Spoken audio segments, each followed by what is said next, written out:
Welcome to Guide Guru. We hope this video helps. In this video, I will show how to remove Jeep Compass rear wiper, only ways. Park on level ground, turn off ignition, and lift the wiper arm away from the glass for access. Use a clean cloth to protect the glass and locate the release tab at the wiper base.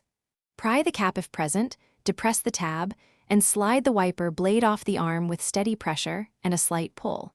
With the wiper arm accessible, find the release mechanism and protect paint with a cloth.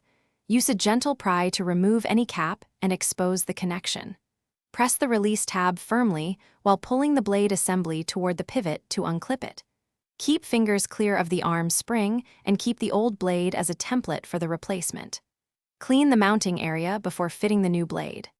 Start by aligning the new blade with the arm hook and sliding it on until it clicks securely. Gently lower the arm back to the glass to prevent snapping or cracking the window. Turn on the rear wiper for a quick test to ensure it parks correctly and sweeps without chatter. If it skips or lifts, recheck the connection and seating until the motion is smooth and consistent across the glass. Thanks for watching. Consider subscribing if we helped you today.